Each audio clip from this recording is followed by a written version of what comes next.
Shalom saudara-saudara. Tadi sudah disebut nama saya Jesse Lantang. Yang belum disebut adalah papa saya dari Manado, mama saya dari India. Makanya saya jadi seperti ini adanya. Saya tinggal di Jakarta dengan satu istri dan dua anak. Dan anak saya yang pertama sudah sarjana hubungan internasional. Dan anak saya yang nomor 2 sudah bekerja di dunia entertainment sebagai pemain film. Dan saya pun masih bekerja, saudara. Pekerjaan saya itu, tadi saya cerita sama Pak Billy, pekerjaan saya nggak jauh dari dapur, oven, dan kompor. Dan lewat pekerjaan saya, Tuhan mengirim banyak orang untuk saya bisa layani mereka. Dan kebanyakan yang dikirim sama Tuhan adalah orang yang aneh-aneh dalam tanda kutip. Kalau saudara pengen tahu aneh-anehnya mereka seperti apa, mereka ada yang LGBT, ada yang keluarganya berantakan, ada yang narkobaan, dan lain sebagainya. Tapi saya melihat satu hal, ternyata Tuhan Yesus yang kita sembah adalah Tuhan Yesus yang punya fokus sama masa depan seseorang. Dia nggak peduli serusak apapun masa lalu kita, Tuhan kita selalu paling mahir memulihkan. Amin, saudara? Saya rasa itu cukup perkenalan dari saya. Saya minta saudara jangan tegang, santai aja, karena saya memang begini mukanya. Oke? Saya janji jam-jam 2 gitu saya udah selesai. Nggak ada yang amin, jadi 45 menit saya selesai. Telat, aminnya telat. Saya mengucapkan terima kasih buat Pastor Agus dan semua tim leadership yang ada di gereja ini. It's an honor, ini adalah kehormatan saya bisa bicara di depan saudara-saudara semua. Karena setiap saya datang kemanapun, saya selalu nggak berniat untuk mengkhotbahin siapapun. Ya, niat saya cuma satu, sharing kebaikannya Tuhan Yesus. Itu aja niat saya. So, saya mau sharing buat saudara-saudara semua tentang perbedaan dari dua muridnya Tuhan Yesus. Yang satu namanya Yohanes, yang satu namanya Petrus. Kita mulai dari Yohanes dulu ya. Yohanes adalah satu-satunya murid Tuhan Yesus yang meninggalnya tua. Semua murid Tuhan Yesus yang lain, kalau saudara pernah baca, meninggalnya itu gori banget. Meninggalnya tuh mengerikan sekali. Buat saya, yang paling mengerikan itu Bartolomeus. Karena badannya dikulitin, dan waktu lagi dikulitnya dilepasin satu-satu, dia tetap mengkhotbahkan tentang kasihnya Tuhan Yesus. Dan habis kulitnya udah habis, Bartolomeus digulingkan di pasir panas. Langsung melepuh badannya, meninggal dunia seketika. Buat saya itu yang paling mengerikan, ya cara meninggalnya muridnya Tuhan Yesus. Nah, Yohanes pernah juga ngelewatin ginian, tapi mujizat terjadi. Yohanes itu for your info pernah dimasukkan ke wajan yang ada minyak mendidihnya. Tapi mujizat terjadi, Yohanes keluar nggak jadi well done. Dia keluar hidup-hidup ternyata. Mujizat terjadi, dia nggak mati. Dan dia menjadi satu-satunya murid Tuhan Yesus yang meninggalnya tua. Terus, Yohanes adalah satu-satunya murid Tuhan Yesus yang ada di Bukit Golgota. Semua murid Yesus yang lain kabur semua. Takut semuanya. Cuman Yohanes yang ada di Bukit Golgota menemani ibu daripada Yesus, Maria. Yohanes adalah satu-satunya murid Tuhan Yesus yang berani-beraninya dalam tanda kutip menulis di kitab yang dia tulis, saya adalah murid yang dikasihi sama Tuhan Yesus. Banyak penafsiran, banyak orang Kristen mengatakan Yohanes sombong, Yohanes merasa lebih rohani dari yang lain. Kita akan bahas nanti ya, bahwa dia tidak seperti itu. Dan satu lagi, Yohanes adalah satu-satunya murid Tuhan Yesus yang menemukan paradigma atau definisi tentang kasih. Kita kalau dengar kata kasih, yang muncul di kepala orang Kristen seringkali tulisan-tulisan Rasul Paulus kan? 1 Korintus 13. Nah, 1 Korintus 13 itu adalah the fruits of love. Itu adalah buah-buah dari kalau kita tahu definisi kasih itu apa. Buahnya akan keluar, sabar, murah hati, tidak cemburu, ya. Dan semua yang ditulis sama Rasul Paulus itu bukan feeling-feelingan. Jadi kasih itu bukan feeling. Setuju? Kasih adalah keputusan. Sabar itu keputusan kan? Bukan feeling-feelingan. Mau sabar apa enggak sama suami? Mau sabar apa enggak sama istri? Mau sabar apa enggak sama supir angkot? Ya, murah hati itu adalah semua yang ditulis sama Rasul Paulus itu adalah keputusan, bukan feeling-feelingan. So, jangan suka ngomong kalimat I love you sembarangan. Saya suka ketemu orang Kristen di Jaksel, bukan di Bekasi. Orang Kristen, ya, I love you di Bandung, I love you di Bali, di mana-mana ada I love you-nya. Hah? Saudara tahu kan kucing itu nggak bisa terbang? Saudara tahu kan burung itu nggak bisa lari? Saudara tahu buaya? Buaya itu nggak bisa hidup tanpamu. Itu buaya.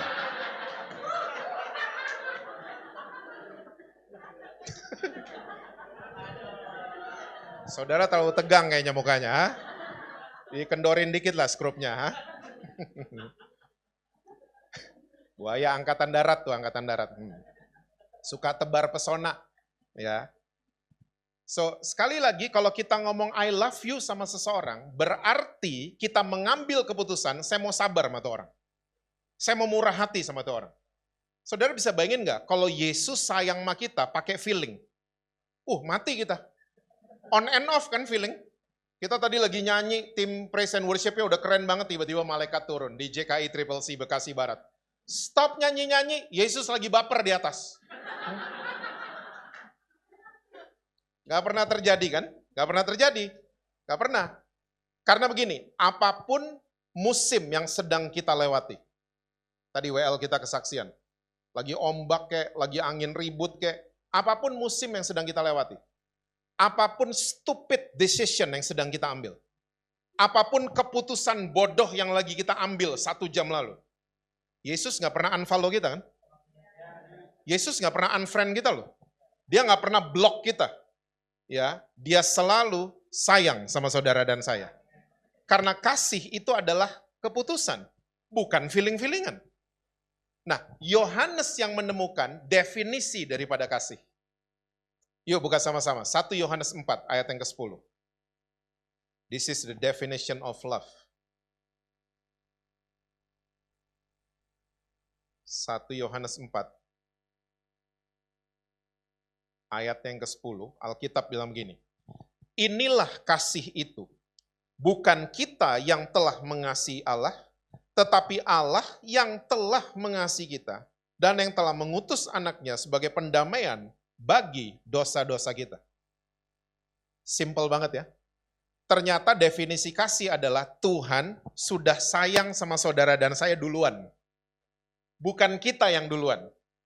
Jadi orang Kristen gak boleh punya pikiran ya untuk dapetin sayangnya Tuhan, saya mesti begini, begitu, dan seterusnya.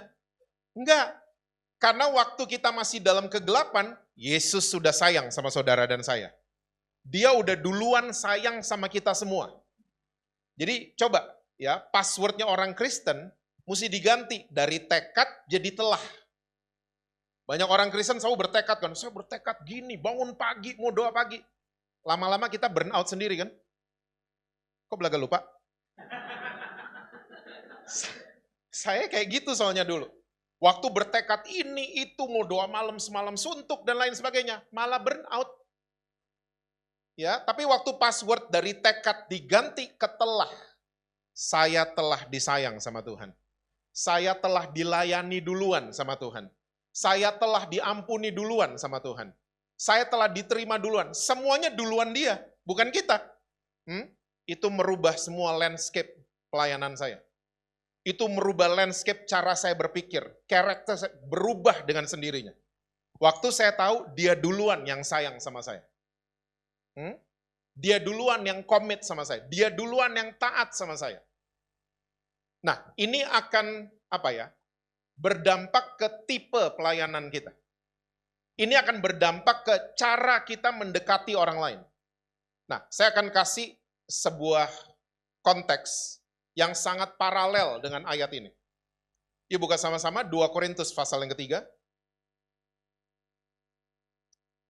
2 Korintus pasal yang ketiga, saya menyarankan saudara-saudara baca seluruhnya ayat 1 sampai 18. Karena kita nggak punya waktu untuk membahas semuanya. Itu judul konteksnya pelayan-pelayan perjanjian yang baru.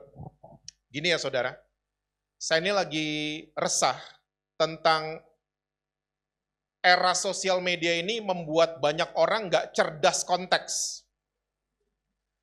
Kita nih di era sosial media cuma nonton berita cuma seperempat, cuma setengah nonton berita, tapi seakan-akan kita tahu the whole story. Gitu kan orang zaman sekarang? Kok nggak tahu lagi? Gitu lagi. Padahal cuma nonton seperempat, nonton orang di interview cuma berapa detik, tapi seakan-akan kita tahu the whole story. Kita cuma follow satu orang misalnya yang kita nggak kenal, completely stranger kita follow di sosmed. Kita nggak 24 jam sama dia kan, tapi seakan-akan kita tahu dia 100%. Cuman dari postingannya, cuman dari caption-captionnya. Dan ini yang membuat banyak orang jadi tidak cerdas secara konteks. Nah, dalam membaca Alkitab juga sama. Baca Alkitab nggak bisa comot-comot ayat, terus kita pakai itu ayat untuk nyerang keluarga, nyerang kakak kandung, nyerang teman baik, pakai satu ayat doang. Nggak bisa. Kita mesti cerdas konteks, mesti lihat konteksnya tuh apa. Paulus lagi ngomong sama siapa? Yesus lagi bicara sama siapa? Mesti dilihat keseluruhannya. Ya, kita nih mesti contextual intelligence jadi orang Kristen. Nah, ini konteksnya Rasul Paulus lagi menulis tentang pelayan-pelayan perjanjian yang baru. Coba kita baca ayat 9, 10, dan 11. Saya akan bacakan buat saudara ya. Sebab jika pelayanan yang memimpin kepada penghukuman itu mulia, betapa lebih mulianya lagi pelayanan yang memimpin kepada pembenaran. Sebenarnya apa yang dahulu dianggap mulia, jika dibandingkan dengan kemuliaan yang mengatasi segala sesuatu ini, sama sekali tidak mempunyai arti. Sebab jika yang pudar itu disertai dengan kemuliaan, betapa lebihnya lagi yang tidak pudar itu disertai kemuliaan. Ternyata Rasul Paulus lagi memberikan orientasi buat kita semua. Saudara tahu kata orientasi? Orientasi itu bukan pemaksaan. Orientasi adalah sebuah tools untuk membantu kita mengambil keputusan. Contoh, kita masuk di sebuah mall, di mall itu ada directory, pernah lihat? Di lobby, directory itu orientasi. Ya, dituliskan toko sepatu lantai 2, toko bakmi di basement, parkiran belok kanan, lift lurus, tangga jalan ke kiri. Orientasi akan membantu kita untuk mengambil keputusan. Saya ke bakmi dulu deh, saya ke toko sepatu dulu deh. Pernah nginep di kamar hotel? Kok belakang nggak tahu lagi? Hah? Kita perlu ngopi kayaknya ya. Hah? Kita kalau tutup kamar hotel, itu di back door, di pintu kamar hotel kita, ada dot warna merah. Tulisannya, you are here. Nah lihat, itu orientasi. Supaya kita tahu waktu keluar kamar hotel, lift belok mana, pintu emergency kemana, kita tahu. Nah sama, Rasul Paulus di konteks ini lagi memberikan orientasi. Dia menulis buat kita semua, termasuk di gereja Korintus, ada 2 tipe pelayanan. Yang pertama namanya adalah pelayanan yang memimpin kepada penghukuman, ya, ministration of death. Lalu yang kedua adalah pelayanan yang memimpin kepada pembenaran, ministration of righteousness. Tergantung kita sekarang. Mau pilih yang mana? Saya akan jelaskan buat saudara-saudara dari kasus aja langsung, biar kita gampang menerimanya. Pelayanan yang memimpin kepada penghukuman. Saya akan ceritakan soal saya dulu. Saya dulu, sebelum tahun 97, sebelum saya melayani Tuhan, ya, you don't wanna know about me. Karena saya itu mirip-mirip lah sama Pastor Agus. Offside-nya itu terlalu offside.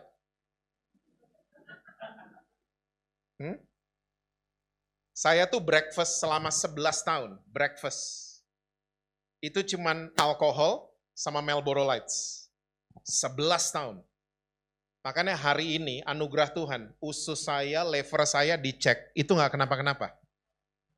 11 tahun, hampir tiap hari, air saya tuh alkohol. 11 tahun. Ya. Dan saya sering banget gak pulang. Dan kalau saya nggak pulang, itu berarti saya lagi berantem di luar rumah. Berantem zaman dulu pukul-pukulan ya. Kalau sekarang ngeri kayaknya ya. Samurai lah dikeluarin ya.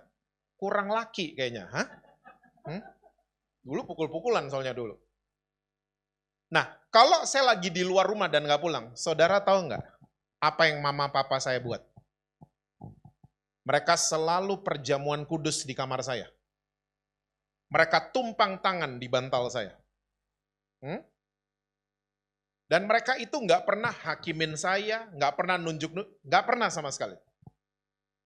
Satu kali saya pernah ingat banget, ya mereka bilang gini, Jess, maaf ya, Jesse nggak perlu ikut sih, tapi kita izin sama Jesse, ya kita mau bikin kebaktian 2 minggu sekali di rumah. Mereka tahu lah jawaban saya nggak akan ikut, nggak akan ikut. Dan saudara mesti tahu, ya kalau mereka kebaktian di rumah, itu mimbar pembicaranya selalu di depan kamar saya.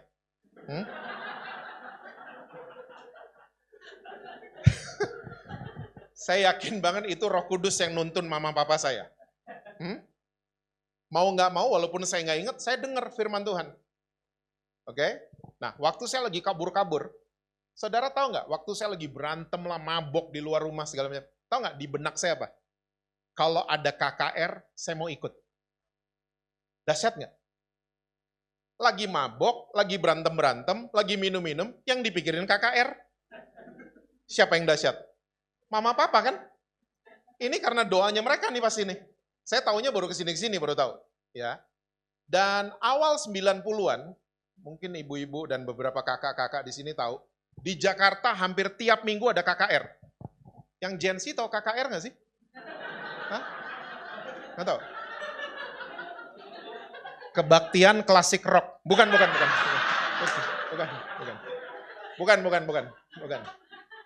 Kebaktian kebangunan rohani. Dan biasanya tuh di stadion, di Istora, bikinnya tuh di tempat-tempat besar biasanya. Ya. Nah, saya waktu lihat ada, dan zaman dulu nggak pakai sosmed kan, jadi pakai billboard pengumumannya. Ya, pakai billboard gede-gede. Ada KKR di ini, Istora, bla bla. Nah, saya kebetulan lihat, saya hampir tiap minggu, kalau lihat ada banner KKR, saya selalu datang. Dan KKR zaman dulu, oke, pembicaranya habis nyampaikan firman Tuhan, pembicaranya biasanya begini, yuk kita nyanyi satu lagu, semua tundukkan kepala, yang merasa masih ada dosa. Pembicaranya biasanya ngomong gitu, taruh tangan kanan di dada, semua tutup mata ya, gitu. Suruh tutup mata semua. Saudara tahu, saya duluan taruh tangan kanan di dada. Nggak peduli saya makanan kiri. Terus, biasanya pembicaranya nih, nyanyi satu lagu lagi, lagu pelan tentunya. Ya, lagu pelan. Sambil dia lihat, wih banyak ternyata yang taruh tangan kanan di dada. Abis lagunya selesai, pembicaranya ngomong gini, yang taruh tangan kanan di dada, maju ke depan. Namanya altar call. Ya, Gen Z, altar call.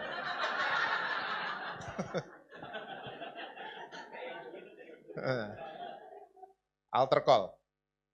Saya selalu nggak lihat kanan kiri juga. Saya langsung lari ke depan. Ya, paling depan pembicaranya. Saudara tahu nggak? Semua pengalaman altar call saya udah alamin. Didoain jatuh, kubrak pernah. Didoain jatuh, nggak ada yang nadah pernah. Lihat aja nanti video-videonya lah. Sakit loh, kubrak sakit loh. Hah? Pernah didoain, jatuh, yang nada saya, ukuran badannya setengah saya, pernah. Yang ada dia ketimpa yang ada. Ya. Didoain muntah-muntah, nangis-nangis, pernah semua. And you know what happened? Tiap habis ikut altar call, demi altar call.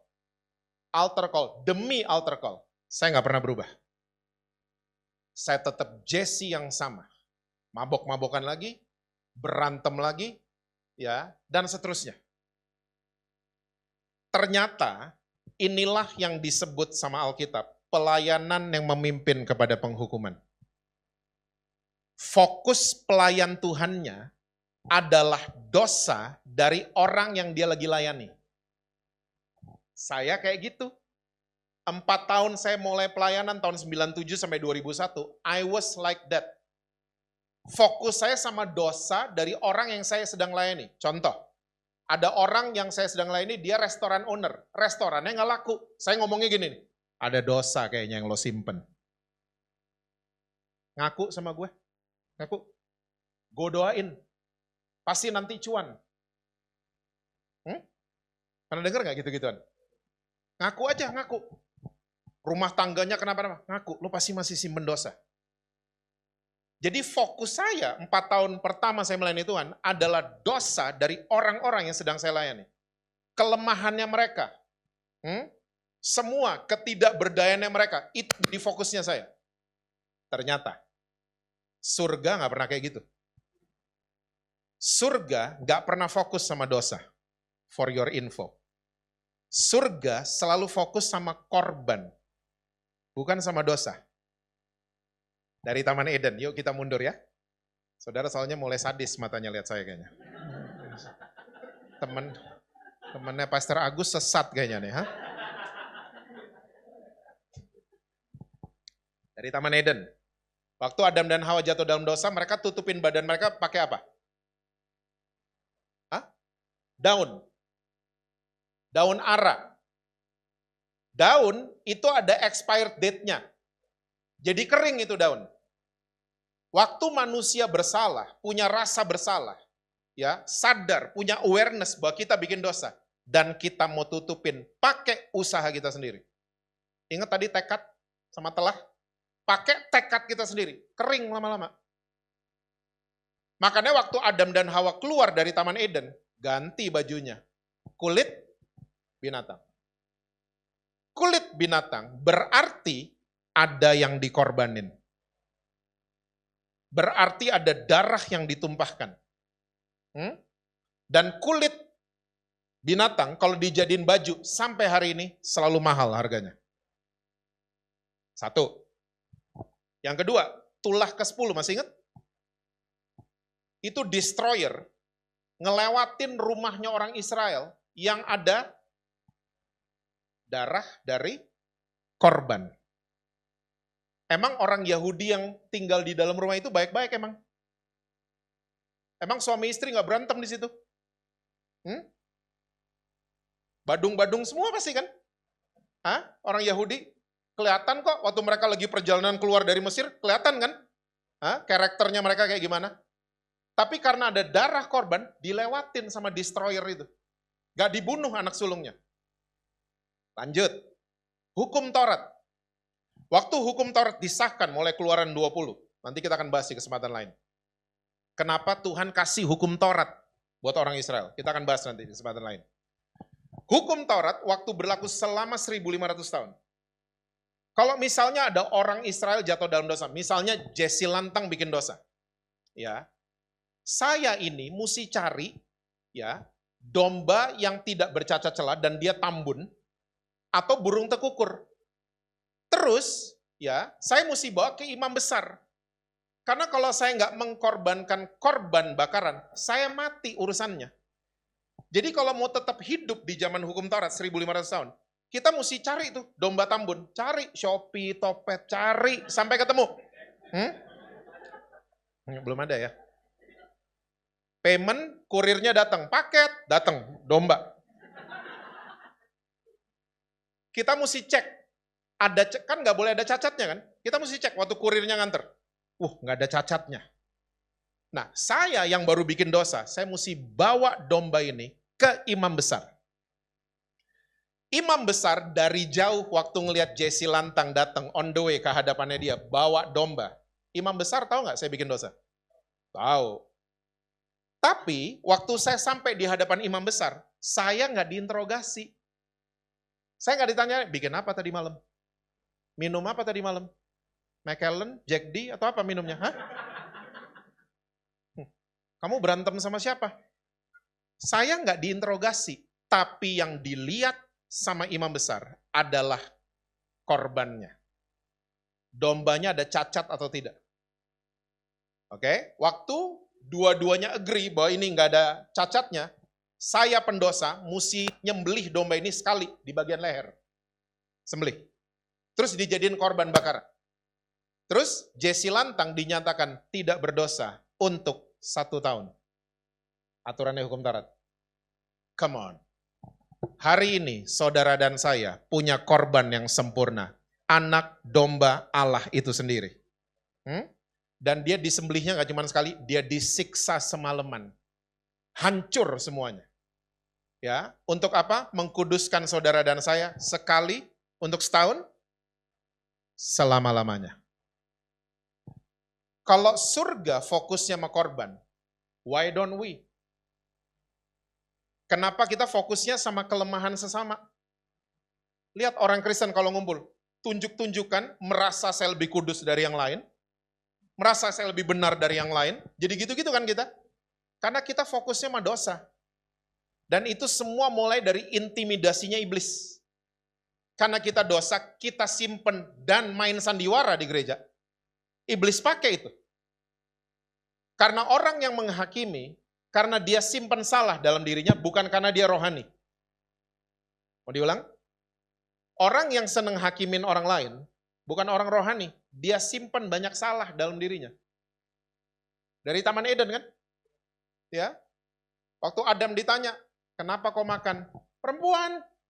Simpan salah soalnya. Perempuan ditanya, kenapa kasih makan lakimu? Ular. Sampai sekarang kayak begitu. Waktu kita simpan salah, kita punya tendensi untuk nunjuk orang lain.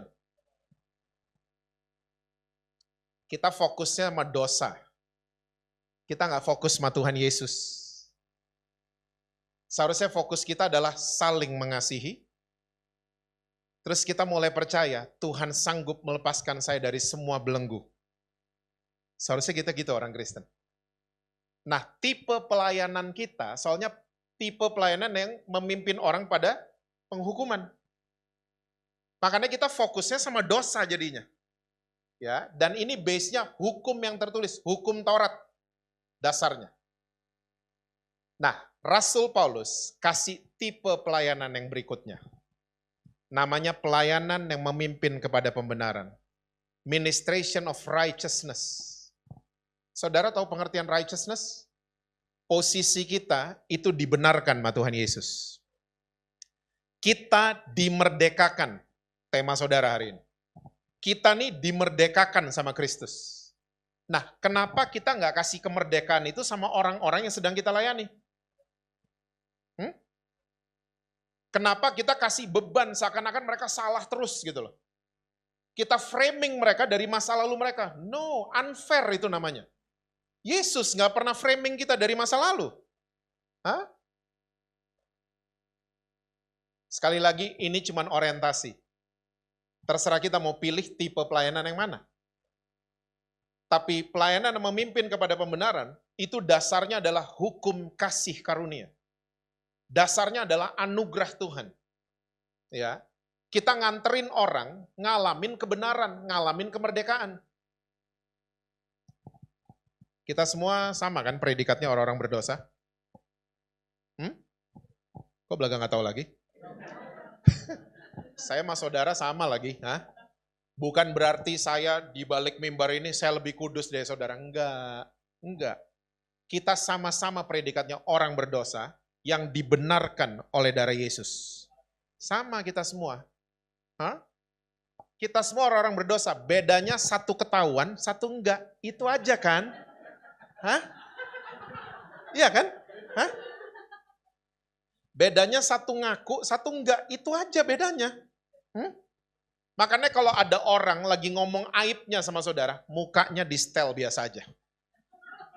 Dia lagi ngomong nih saya gini, mukanya biasa aja. Jangan, ih kok bisa gitu, ih kok bisa gitu, ih. Biasa aja. Bedanya dia lagi ngaku, sini belum. Itu aja bedanya. Hah? Orang-orang berdosa.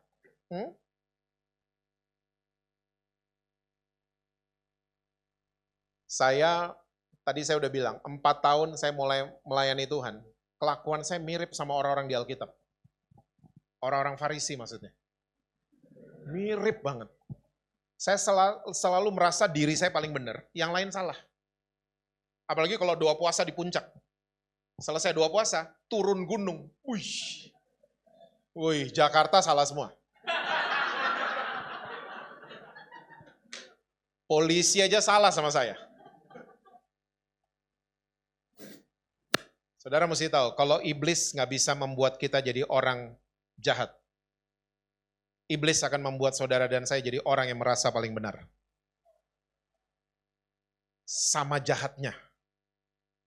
Kayak orang Farisi sama ahli Taurat, sama jahatnya. Self-righteous. Mereka menganggap mereka paling oke, posisi mereka paling oke, dan seterusnya. I was like that. Sampai saya dibukain soal gini-ginian. Saya tobat setobat-tobatnya, saudara. Saya sering banget dulu hakimin kakak saya. Jadi antara saya sama Billy, saya punya kakak satu lagi. Namanya Stanley. Saudara tahu Billy kan ya? Pokoknya perbedaan kita di kepala. Nah, jangan bilang-bilang dia ya kita ngomong. Rambutnya almarhum.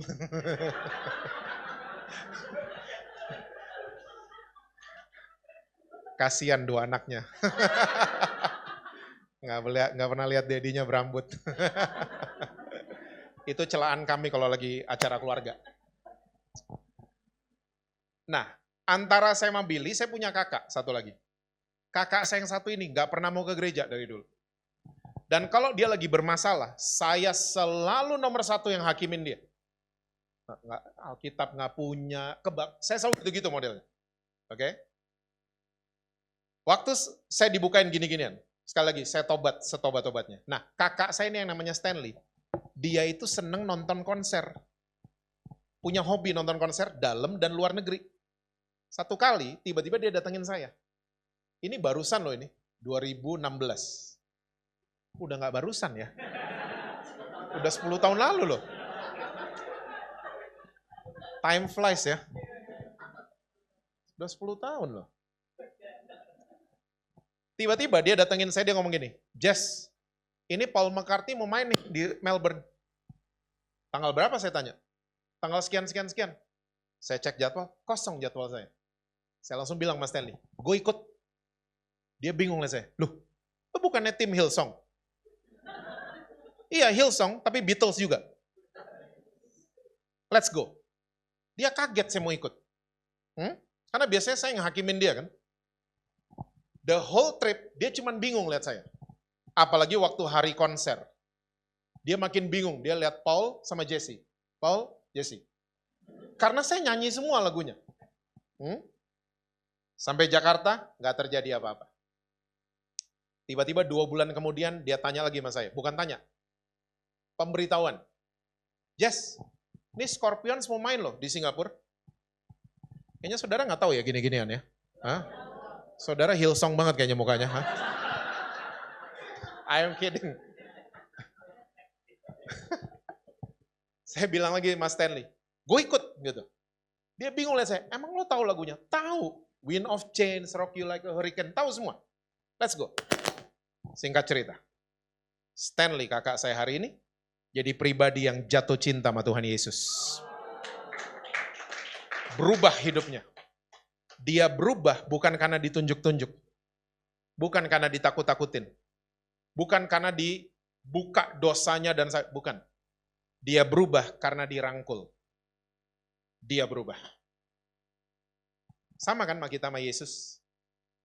Kita seringkali Yesus mau rubah kita dengan cara merangkul kita.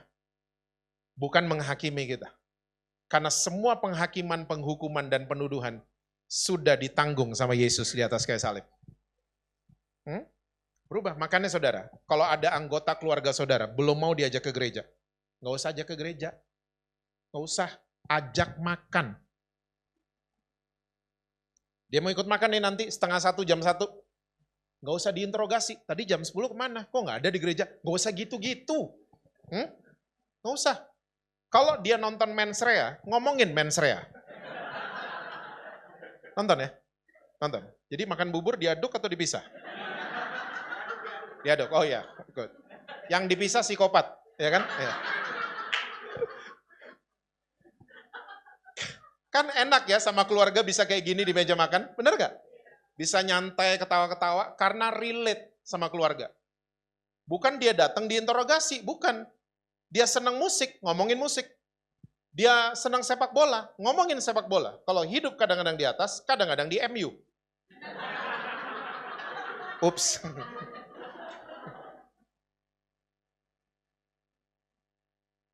Saya percaya waktu kita mulai jadi pelayan Tuhan yang memimpin orang kepada pembenaran.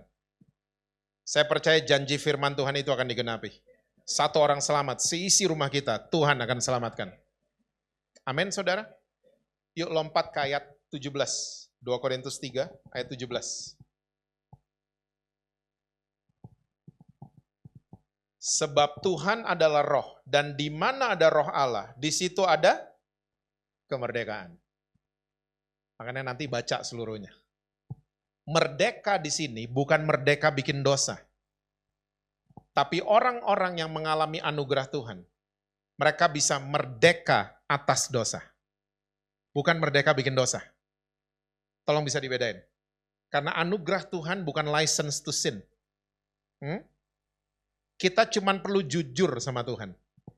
Tuhan, saya edik sama ini. Bukan main sandiwara, bukan. Jujur aja sama Tuhan. Tuhan, saya edik lihat pornografi. Tolong saya. Ingat tadi, tekad sama telah. Kalau kita bertekad terus, gak lepas-lepas, percaya gue. Gak lepas-lepas. Saya udah lihat puluhan tahun. Tuhan, saya janji gak mau ngerokok lagi. Ngerokok melulu. Karena pakai tekad sendiri kan. Pakai kekuatan sendiri. So, kalau lepas rokoknya, sombong. Sombong jadinya kan. Gua lepas rokok begitu doang. Tapi waktu kita menyerahkan sama Tuhan, Tuhan saya edik merokok. Tolong saya. Doanya bukan janji, tapi doa yang jujur. Itu jauh lebih berkuasa. Saya udah ngeliat di mana-mana. Dan waktu lepas dari belenggu itu, siapa yang di-glorify? Tuhan, bukan saya. Saya bisa lepas dari rokok bukan karena saya. It wasn't me, tapi Tuhan yang buat saya merdeka. Di mana ada roh Allah, di situ ada kemerdekaan. Makanya Yohanes dengan percaya diri, dia bisa bilang, saya murid yang dikasihi oleh Tuhan. Bukan sombong. Ini kalau perlu dijadiin hashtag. Saya pakai hashtag itu. Aku disayang Tuhan. Yohanes. Yuk kita masuk ke Petrus ya. Tadi saya janji kan 2. Yohanes sama Petrus. Petrus adalah tipe muridnya Tuhan Yesus yang punya mental gini, saya sayang sama Tuhan. Beda sama Yohanes. Yohanes saya disayang sama Tuhan, itu jauh lebih powerful. Petrus mau kasih lihat ke teman-temannya, mau kasih lihat kemana-mana, saya dekat sama dia. Saya sayang sama dia, saya selalu ikut sama dia. Ternyata pengecut. Pengecut ternyata laki ini. Kalau rame-rame doang berani. Kayak siapa tuh ya? Malkus kan dipotong kupingnya kan?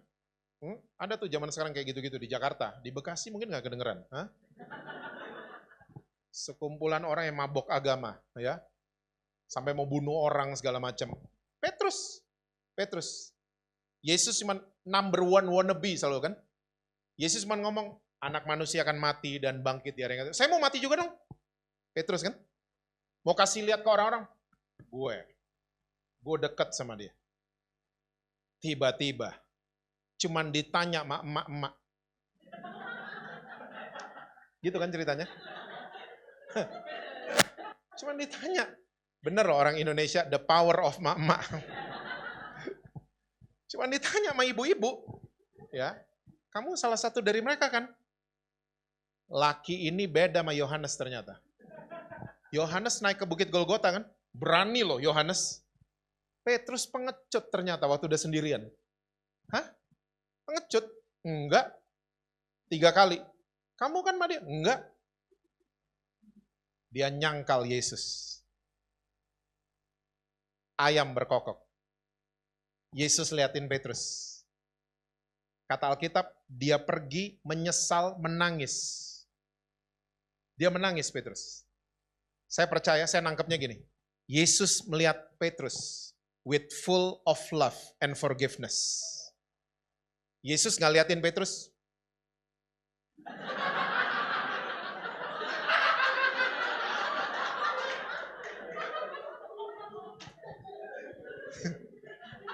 Iya. Kalau Petrus digituin, udah gak ada lagi di Alkitab. Pindah ke Bekasi, pindah.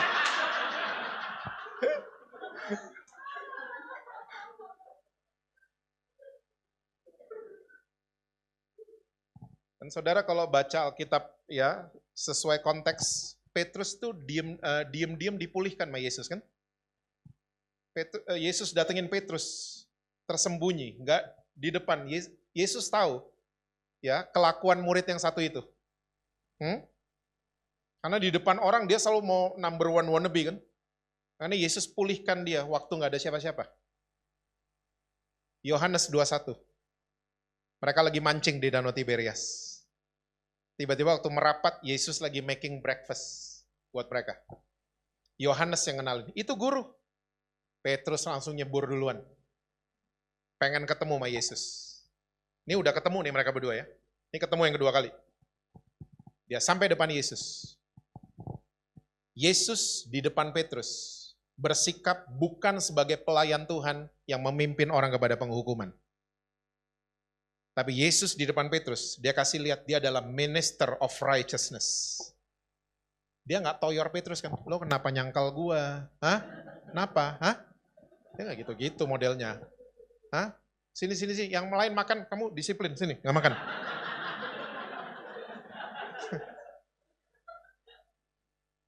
Nggak gitu-gitu Yesus. Apa yang ditanya sama Yesus? Soal kasih. Do you love me? Wow. Yes. Ternyata kalau kita pelajari, love yang keluar dari mulut Yesus sama love yang keluar dari mulut Petrus beda. Tahu kan love ada 3. Eros, filio, agape. Ternyata Yesus nanya gini, do you agape me or not? Tahu nggak Petrus jawabnya apa? Yes, I filio you. Nggak nyambung ternyata nih. Pertanyaan kedua masih sama, do you agape me or not? Petrus jawab, yes, I filio you. Ya, Petrus sayang sama Yesus, kasih sahabat. Karena 3,5 tahun kan kita nge-wine bareng, croissant bareng, sering nge-wine. Kita semua punya fotonya kan lagi wine bareng mereka. Kita makan roti bareng, ke Danau Toba bareng. Biasa. Jadi dia menganggap sayangnya dia sama Yesus sayang sahabat, filio. Waktu Yesus tanya yang ketiga, dia nggak bisa jawab karena dia ngerti di situ. Standar sayang saya sama dia beda.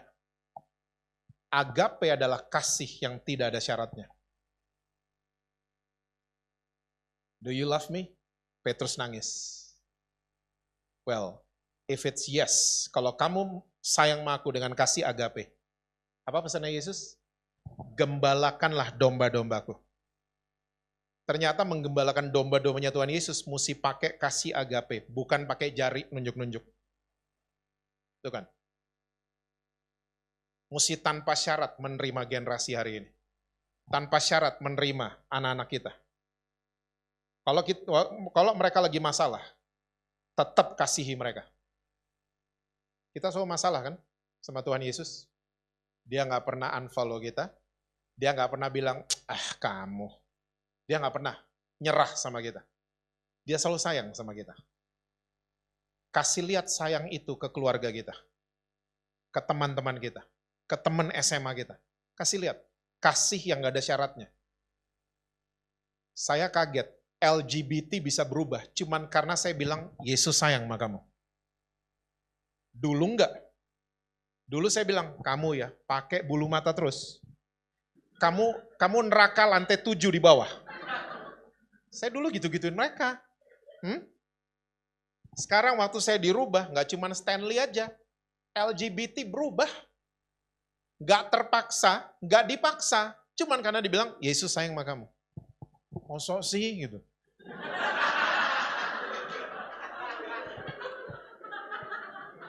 Mirip ya?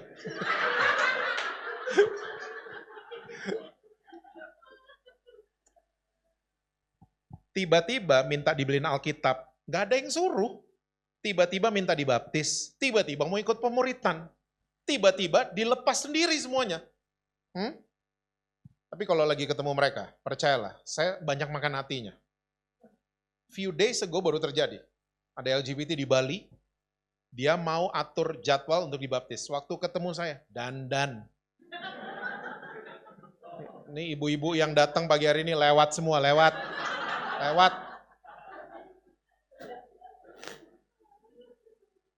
Kita ketemu di mana? Di Revolver ya, Beb. Datang di Revolver. Gak ada yang liatin dia, semua liatin saya. Makan hati kan? Hah?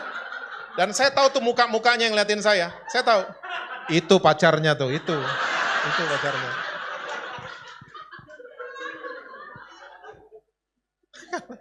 Makan hati. Orang tuanya udah give up. Orang tuanya baru telepon saya, nangis orang tuanya. Kita selama ini salah, karena kita pakai jari nunjuk-nunjuk dia. Waktu dia merasa diterima, berubah sendiri tiba-tiba. Saya percaya kabar baik, kasih karunia, anugerah daripada Tuhan selalu akan menuntun seseorang kepada perubahan dan pertobatan. Ini yang harus kita lakukan. Jadi pelayan Tuhan yang memimpin orang, ngalamin kemerdekaan. Ngalamin dibenarkan sama Tuhan. Ya, bukan ditunjuk-tunjuk, akhirnya jadi munafik. Depan kita doang dia berubah, di belakang kita they never change. Tuhan masih sanggup merubah siapapun sampai hari ini. Asal kitanya mau berubah duluan.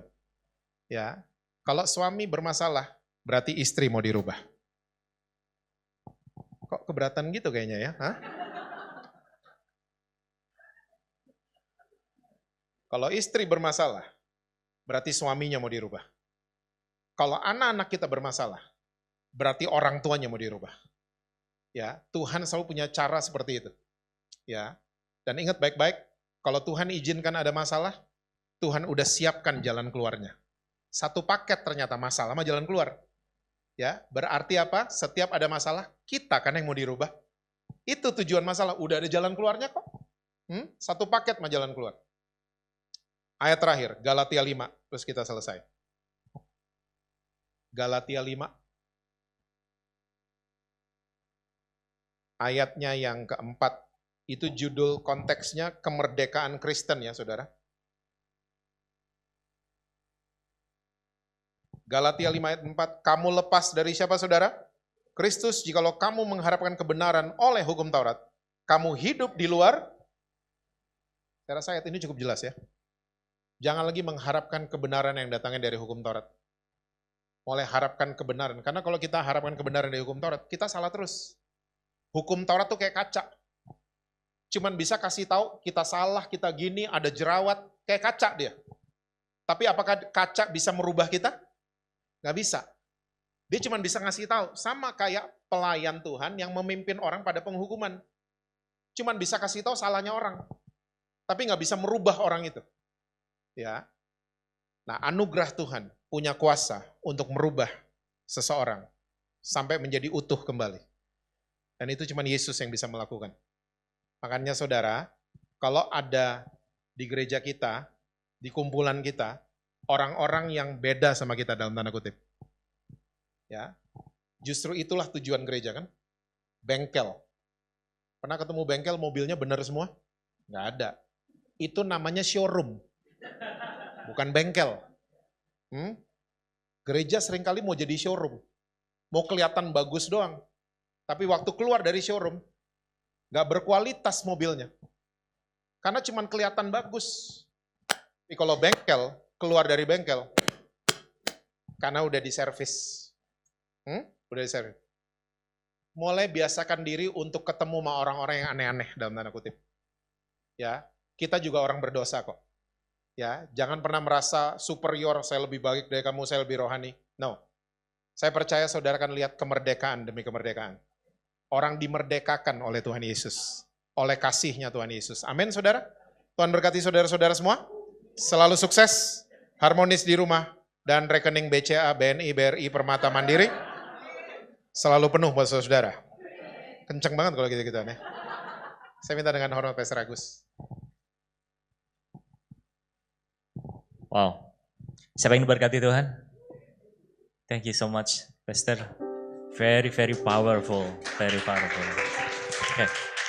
Kita berdoa, Bapak Ibu Saudara semuanya. Bapak, terima kasih kami ucap syukur.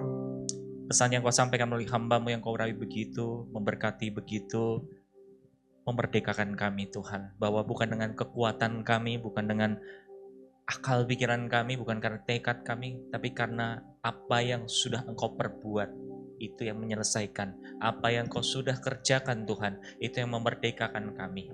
Tuhan, kami sepakat saat ini berdoa buat hamba-Mu, diberkatilah pelayanannya, diberkatilah keluarganya, diberkatilah setiap langkahnya Tuhan. Biarlah Tuhan yang tuntun setiap saat, setiap hari, bahkan setiap detik, dan terus menerus Tuhan. Biarlah firman-Mu terus Engkau tambah-tambahkan di dalam diri hamba-Mu yang Kau kasihi, Pastor Jesse Lantang ini Tuhan. Dan biarlah setiap orang-orang yang berjumpa dengannya Tuhan, beliau boleh memancarkan kasih dan membawa pembenaran kepada orang-orang yang berjumpa dengan beliau. Terima kasih Bapa, hanya di dalam nama Tuhan Yesus kami sepakat, kami percaya ada sebuah karena kasih karunia yang sudah Engkau kerjakan Tuhan, melalui kuasa kasih-Mu Tuhan, yang menguatkan kami, yang memerdekakan kami Tuhan. Sehingga pulang dari tempat ini Tuhan, kami boleh menjadi pribadi yang baru Tuhan. Kami tidak lagi nunjuk-nunjuk orang, kami tidak melihat dosa-dosa yang lain, tapi kami melihat bahwa Engkau sudah menyelesaikannya di atas kayu salib. Melalui korban-Mu Tuhan, kami boleh punya pengharapan di dalam Engkau Tuhan. Di dalam nama Tuhan Yesus kami sudah berdoa, haleluya. Amin, amin.